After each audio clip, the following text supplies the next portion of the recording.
We've got Chris on technical, Neil on insight, and Steve in the driving seat. It's Talking Formula One. Good evening and welcome to Talking Formula One. It's your first Talking Formula One of 2024. It's been a good few weeks. A belated Happy New Year to you all. Hope you all had a good festive period. Chris, good evening. How are you, sir? All's well. How are you? Lovely, not bad, thank you. It's been a while. Did you have a good... It feels weird to be talking about it because it was a few weeks ago now, but did you have a good Christmas and New Year? I did, yeah. I had. It was all right, to be fair. It was not much. Wow. Only get a few days off, so it's mainly work, really, isn't it? You get 4 days off, but yeah. Well, yeah, it was decent. Didn't do a lot, if I'm honest. Sort of. Best kind of Christmas, then. Always end up spending a lot of money. You just think, where'd that go? But yeah, that's about right. The joys of Christmas as an adult. The presents don't magically appear anymore. But there we go. But we are back, of course. Christmas and New Year's done and dusted with. It's now into the cold, dark monotony that is January. There's not even any Formula One to talk about. Well, no races to talk about anyway. There's still plenty of news ticking over in the background, of course. But it's that thing with this time of year. You know, Christmas you got to look forward to, and New Year is great, and then they all come and go, and then you're just left with cold and dark. And it is very cold right now. I think I'm looking at -1. This time of year is the bullshit meal, where all the journalists or social media outlets all sort of make up or exaggerate certain things just to make a story when there's nothing there. Yeah, it's Formula One's gone quiet. What should we say? But we've still got plenty to talk about. I think the big thing, of course, the biggest thing that so far that's come out of this winter, because it has been relatively quiet. You know, there's not been a whole load of news. We've obviously had no driver changes or transfers to really talk about. But of course, there has been team personnel changes, and that is Gunther Steiner, who has been with Haas since day one. That first season back in 2016 has gone from Haas. That was a surprise. It was, and the timing was a bit funny as well. Really, you think if they're going to make the change, you make it either right at the end of the season or before the last couple of races start implement your changes. But yeah, by all accounts, it was done between Christmas and New Year, and by various reasons that you sort of read and hear about. It was a surprise, wasn't it? Apparently, Gunther Steiner knew of his fate around the end of December. But again, that's still a very strange time to do it because you've started your winter break. You know, work is obviously well underway on the 2024 car. And suddenly it's just like, and you're gone. So, we're going to get a new guy in whose name escapes me. Was he the technical director? Chief engineer, isn't he? Chief engineer. I'm trying to find his name. That, to me, shows it was a sudden decision. Hopefully not like a knee-jerk sort of thing. Yeah, when your team has been struggling for the vast majority of its F1 life, you would think that they would bring in, like Williams did with a James Vowles, you know, someone who's properly renowned for developing a car, etc. Instead of just promoted from within and technically failing team. Yeah, the new team chief is Ao Komatsu. I hope I pronounced that right. If you're watching, I'm sure you're not, but I hope I pronounced your name right. A bit of a surprise promotion, really, because, like you say, you know, with a team that's very much in transition, like Haas is right now, they finished 10th again. You know, they are after a fairly promising, I'd say, 2022, which maybe started to show a few little seeds of growth. They dropped right to the back with arguably one of the worst cars on the grid, which there were a few in contention for that over the course of the season. It did ebb and flow somewhat. But, a team in transition, and they promoted someone with no team chief experience. Certainly not in Formula One, anyway. Yeah, I mean, well, unsurprisingly, they mirrored Ferrari, didn't they? Ferrari was very strong at the start of this era and have dropped off. They've started to come back now. They've decided to go a different way. Whereas Haas having, 60-70% of their car being a Ferrari car, really, because it's all, they're all off the shelf pieces from Ferrari. They haven't really developed the car. They've sort of just taken what Ferrari have given them and thought this should be all right for midfield.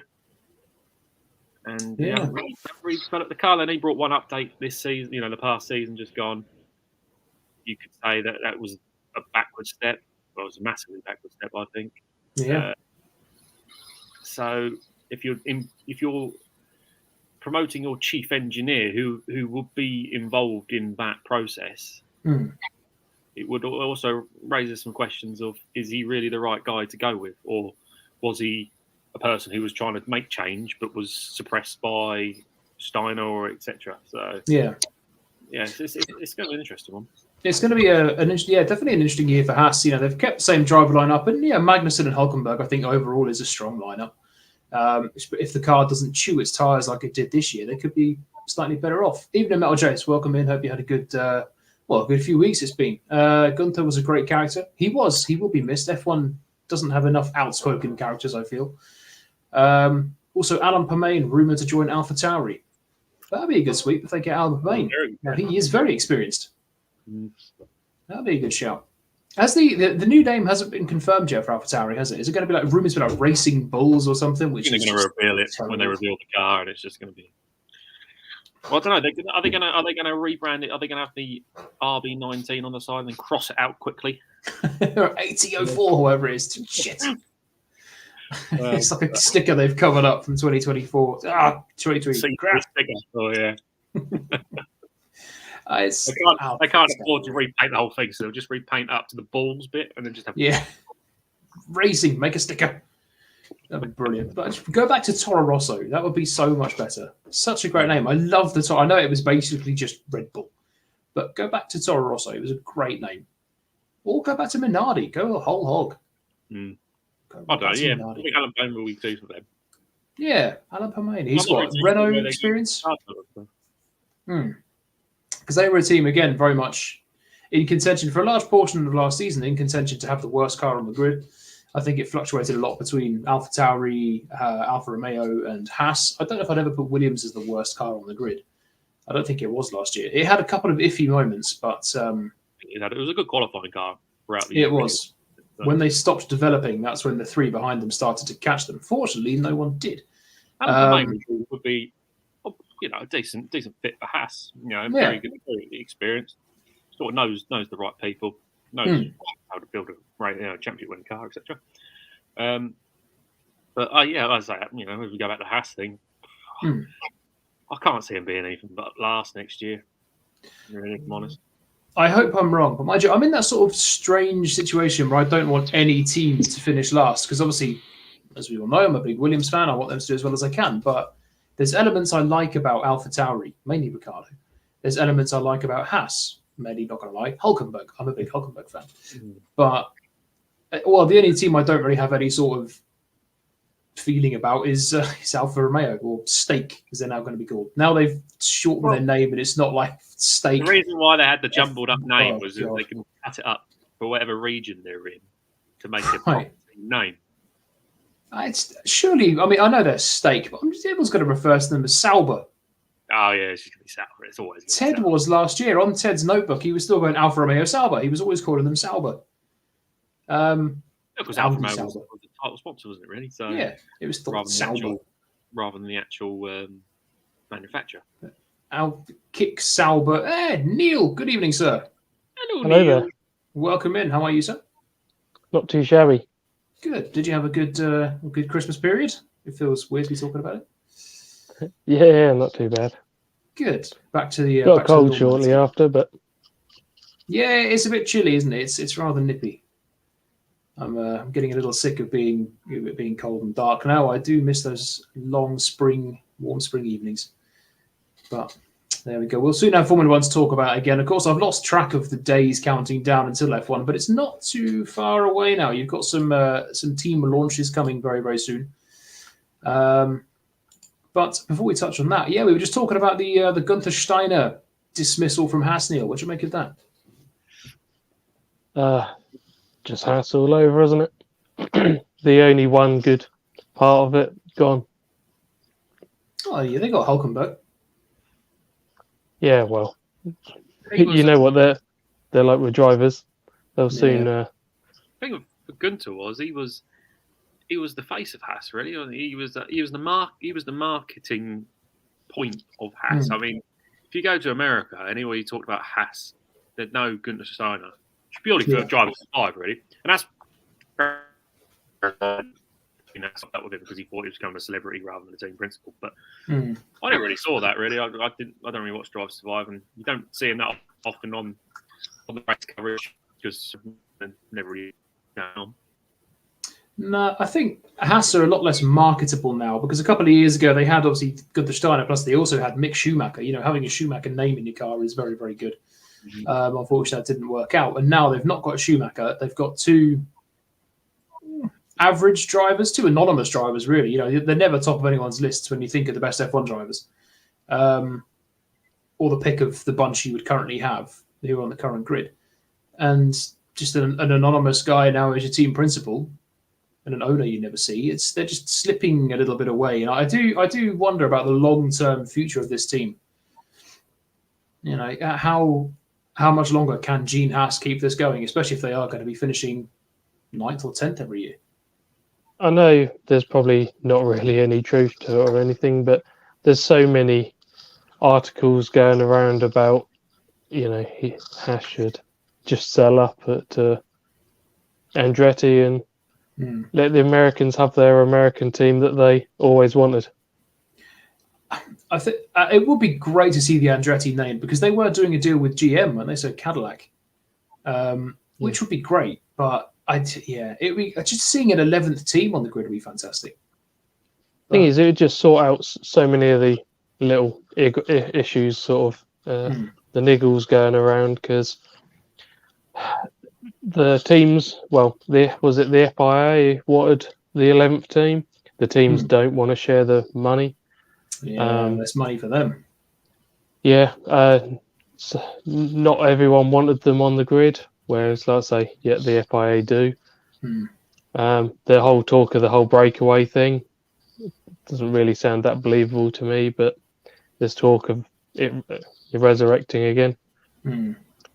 Yeah, you've got the fact that Gene Haas doesn't seem that interested, and obviously you've got Andretti wanting to be part of it, so they'll be more dedicated. If anything, the way he's sort of gone about it and everything, it's almost as if it's not really helping the F1 brand, is it? No. I think what could be hurting Haas as well is that they're basically based in 3 different countries because they've got their headquarters are in America. They've got a big operation in Italy because of the Ferrari ties. And they've also got a factory in the UK as well. So they're based in 3 different countries, which, you know, if you're trying to get an efficient, tightly run Formula One team, you know, you take a team like Mercedes. Okay, they're split between Brackley and Germany for Mercedes. But they do it okay. But a lot of these other teams are based solely one place, one location. It works well for teams like Williams. It works well for teams like Red Bull, you know, McLaren.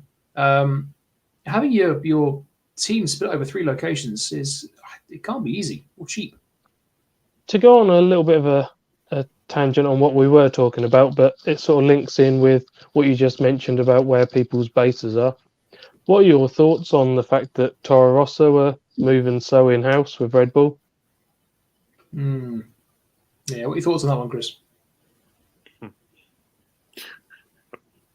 So they can get the livery right. Yeah, that's it. Livery design. It's just going to become. They're bringing them back as a fully fledged B team, aren't they? It's going to be the RB19 repackaged with a couple of, you know, slightly different points at different places, you know. And it's their team. They can do that, can't they? I mean, they've gone full circle, haven't they? Because when Toro Rosso first came into Formula One, 2006, they were the Red Bull B team. You know, their junior drivers got into Toro Rosso, and then if they were good, they got into Red Bull. You know, we saw it over the years, obviously with, you know, Vettel and, you know, some other drivers as well. But then it just sort of they then said no, we're independent, and then they went their own way and designed their own cars and everything like that. And now they're just bunking up with Red Bull again and thinking, yeah, we are actually a Red Bull B team. I mean, everyone's always viewed them as a Red Bull B team anyway, but they were quite quick to dismiss that sort of tie. I always liked the fact that they were saved as a team as such because they weren't going to continue being Minardi, were they? No, I miss Minardi. Oh yeah, so do I. Those lovable underdogs who always did nothing. At the end there, battling Jordan. Battling Jordan. That fallen. I don't know whether they never were a superpower, were they? But a fallen team. What a shame. Metal Chase. Sorry, carry on. Yeah, it was good that they were saved, but I just don't like the idea of one team having 2 entries. No. It's but you got 4 drivers on the grid, haven't you?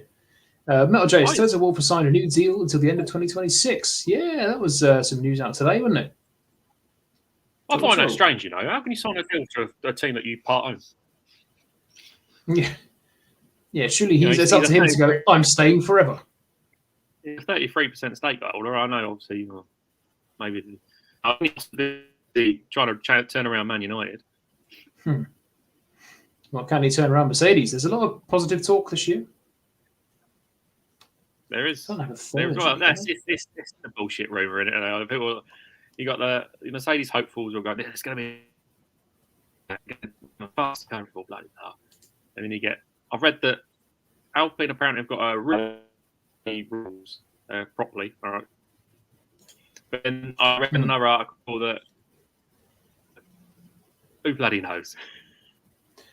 Yeah, I don't know. I think there'll be I don't know. Well, it can't be worse than 2023 was. That was the worst season since 2011. There was no race win. The first car since the 2011 one to do so. Did get a pole, didn't get a win. So it was actually worse than the 2022 Mercedes, which wasn't fantastic because that did win a race. Metal Chase, who's going to drop F-bombs on live TV now? Gunther's gone. You're going to have to leave it to Toto. It's got to be Toto, isn't it? I think it's the modern Formula One. It's the successful managers in charge, people organise. Toto will, backgrounds here and there, but they're not like Adrian Newey, understand every single part of aerodynamics. Yeah, got the right people in the right place. Yeah, we'll see. A couple of new car launches were released today as well. So there is now only 3 teams that are yet to unveil the dates for their cars, unless this has been updated, which is McLaren, AlphaTauri, or whatever they're going to be called, and Haas. So we've had a few more. So Williams and Kick Sauber are the first teams to release theirs on the 5th of February. I tell you what, I can't wait. I always get a little bit excited when the car launch dates start coming around. I know that the cars are going to look totally different when they turn up to testing, and again when they turn up for the Grand Prix the following week. And 90% of them will have liveries that are very similar to the previous liveries, because I think gone are those days where a team would go from one colour to a completely different scheme for the following season. But I think the only one with a chance of doing that is obviously Sauber, because how much their sponsorship will take over. Yeah. And then obviously after that, when they properly turn into Audi.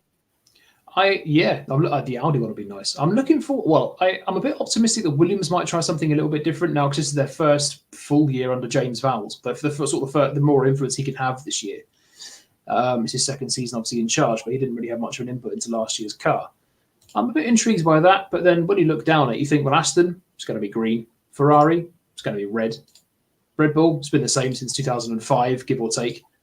Mercedes, that's an intriguing one. Will they go silver or will they stay black? Because they were silver in 22. I thought they were going to alternate, so it might be silver next year. Because I do prefer the silver Mercedes.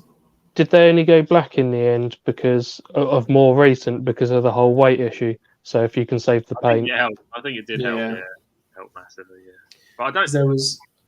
It's always the same with these reveals. They're livery reveals, aren't they, really? Because Mercedes is going to be a completely different car this year. And I would be surprised they turn up with last year's W14 and just say, there you go, there's this year's livery. And then turn up in Barcelona. No, is it Bahrain or Barcelona first? Bahrain, and with the actual car. And then Alpine will be the same car it's looked like for the last 10 years, probably. But Red Bull will repackage the RB19, and that will, Ferrari the same. They won't show their hand in a livery because there's too many photographs. There's too many, even the shape. What would be really funny if Red Bull turned up with the no pod design and won. A second quicker. It's Mercedes going, oh, come on. They've finally gone down the Red Bull route after 2 years of trying and are still being schooled by their old design. I think what would be great is seeing Red Bull turn up to testing in that camo ball livery they've done a couple of times. That was awesome. Like 2015, that black and white camo thing, that was so nice. What do they have the camo for? It was for some, because obviously it's harder to take a proper photograph of the camo. So that's probably what they had on their car they were trying to hide. Something very clever and Adrian Newey-esque, no doubt. But I can't remember off the top of my head. Now, I think the one to be most intrigued about is definitely Kick, Sauber, Stake, wherever they are. I think because their primary colours we've seen in the trailers, it's like bright green. So I like the idea of like a fluoro green car and black. I like a bright Formula One car. I think back to like the Jordan days of the yellow, the orange arrows in the orange. Funny enough, like the white Williams of the BMWs and the Martini. There's so many pretty cars. In the Papaya, they did, yeah. I want to say like early noughties. They had that nice Papaya livery on the car. It's nice to see them running Papaya now. It's when they still had Adrian Newey designing their cars. That's it. Camo McLaren. It would be nice to see McLaren turn up with something Papaya, but more Papaya than sponsor, because they're just covered in sponsors now. It sort of ruined their colour scheme a bit. Yeah. I liked it when they went down the Google Chrome and they had a Chrome car again. That was nice. Yeah. Horrible. Oh, I like that. That was nice. I'd say I like how more teams are putting efforts into one-off liveries now. We had it a few times with McLaren last year. We had it a few times with Ferrari. Williams did it as well. I think Red Bull did a couple. Their Vegas one was quite nice. The Gulf livery that Williams ran for a couple of races towards the end of the year was absolutely stunning. I'd like to see more of a Gulf influence on the Williams livery this year. Can't go wrong with a Gulf livery. It's that McLaren Gulf from 2021 in Monaco. Yeah. Monaco, yeah. 21? Yeah, that was gorgeous. One of the prettiest cars of recent years. That was so tasty. I just love a special livery. But again, it's like when you look down the launches or the car dates, you think, Aston, that's going to be green, isn't it? Ferrari, it's going to be red. Alpine, it's going to be blue. Although I did like what they did back in 21, where they had like the French flag on the back of the car. That was a nice design.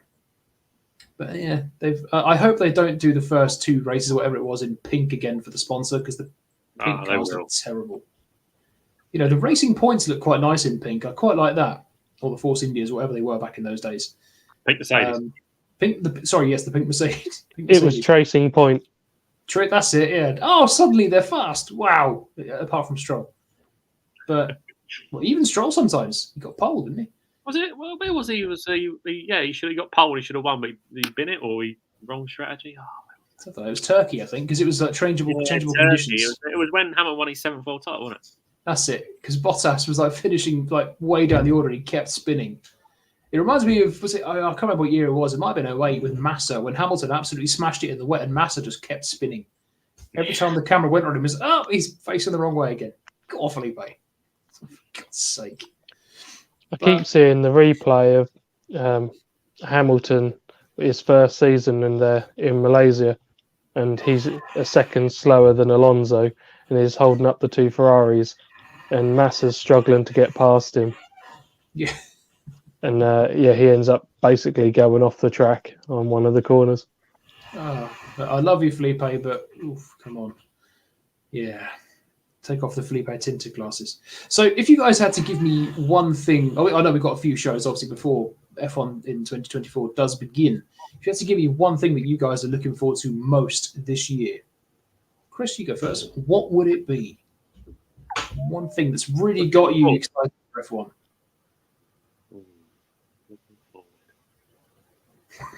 Not hopeful, but looking forward. I'm trying to think. I'm hopeful of a few things, but what I'm actually looking forward to. How McLaren get on? I think There's a lot of hope. I think as long as they haven't just copied the Red Bull and haven't understood it, if they've, we all know they've kind of copied it, but they have understood it and they know where to go. They were quicker than Red Bull at certain points in the year. With a little bit of luck, they could have won a couple of races. And in fast, medium fast corners, I think they were on par, if not better than the Red Bull. So nice. McLaren is what I'm looking forward to. Was it the low downforce setup that was terrible last season? Yeah, they're a bit draggy, weren't they? That's the problem with McLaren. So I'll be hopeful that they've sorted that out, because there was quite a few weekends last season that you pretty much just had to write off.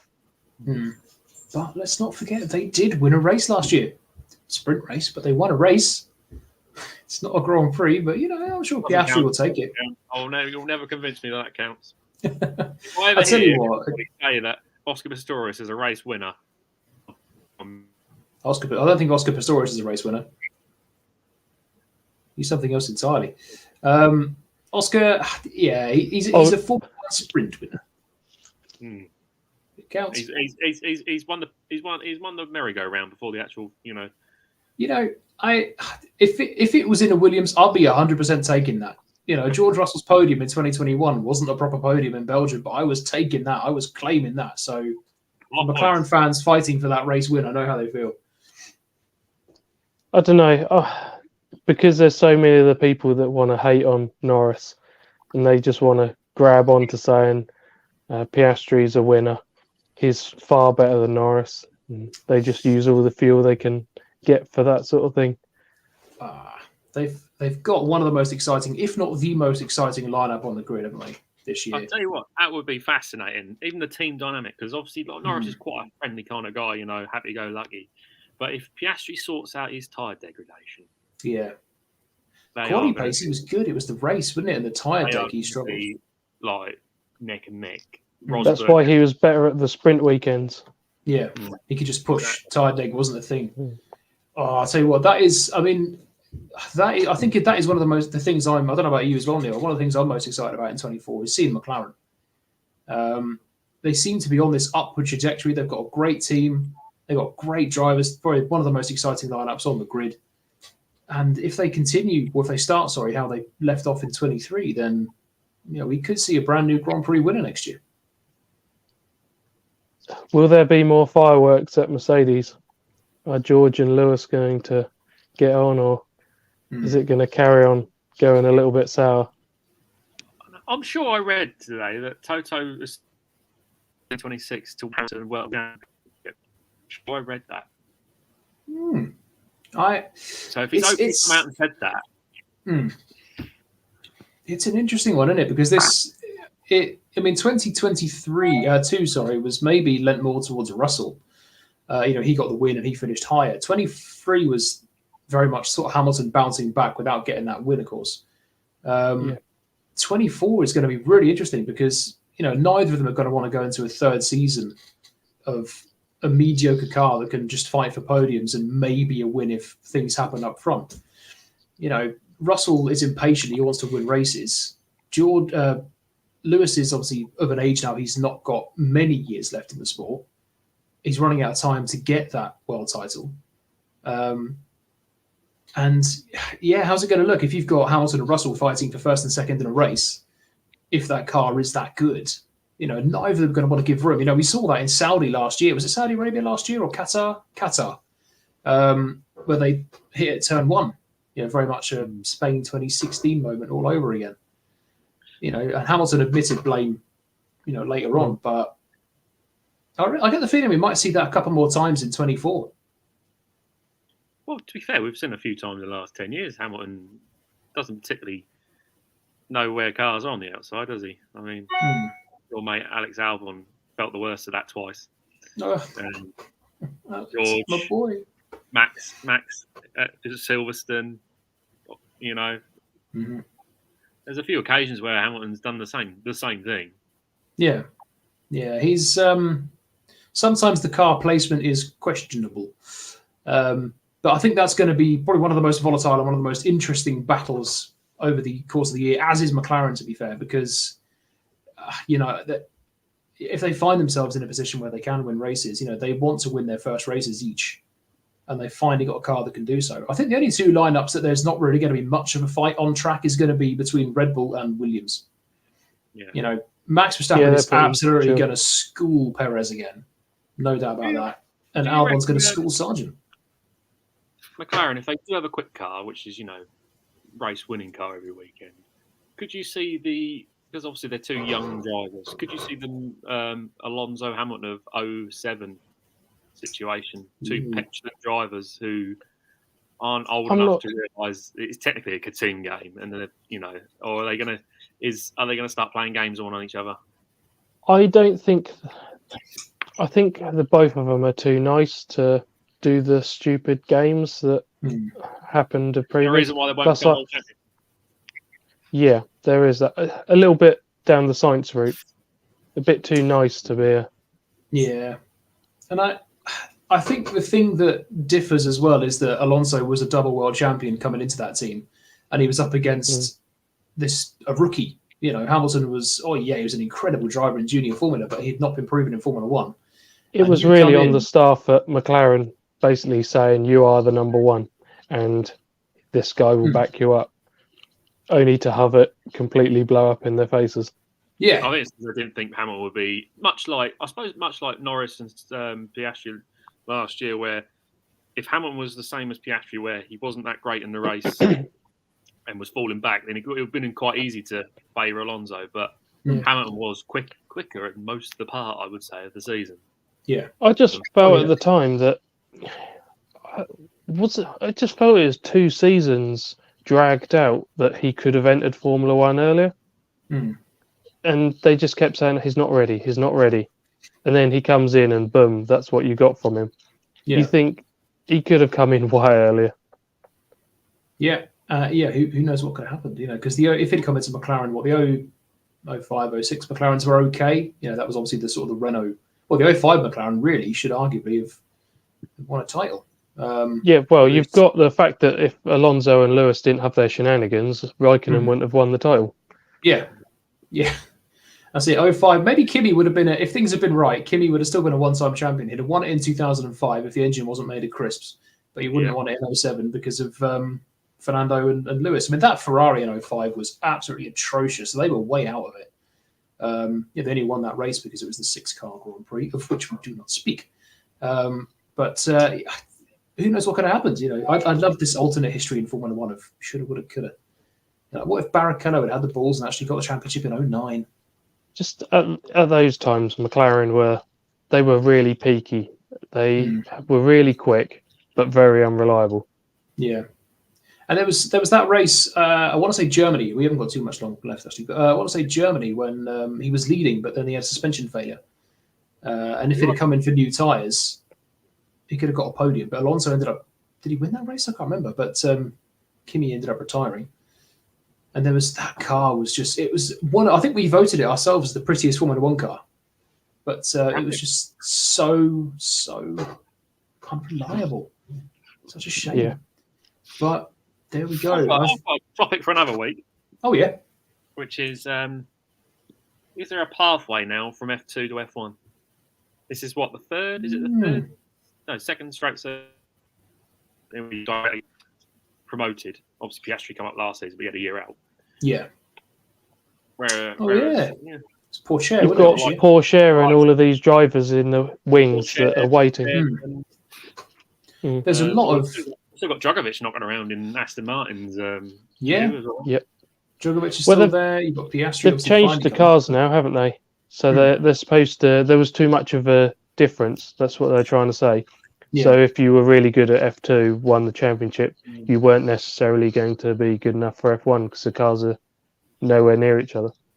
Anyway, it seems to me they've sort of shut that halfway off, but it's just a topic for another day, isn't it? I think that's a good little chat for next week. I like that. There you go. We'll do some research. But I think that brings us to the end of our little first show of 2024. It's great to be back. I've really enjoyed it. I've missed this. This is a nice Monday night. So thank you very much for joining us. Have a great week. We're back next week. Later starts now, 7:30 as well. So set your calendars and your diaries and whatnot, because Chris here, 7:15 is now not suitable. Unbelievable. So there we go. The first show of 2024. And I'll still turn up 4 minutes late. I'll still more be than that this time. Yeah. Neil will still be late no matter what time you start. But we're all here for the first show of the year, so it's fantastic. So thank you very much for joining us. We shall see you next week. Again, a belated Happy New Year to you all. Have a great week. I have been Steve. He has been Chris. He has been Neil. We shall see you then. Toodaloo.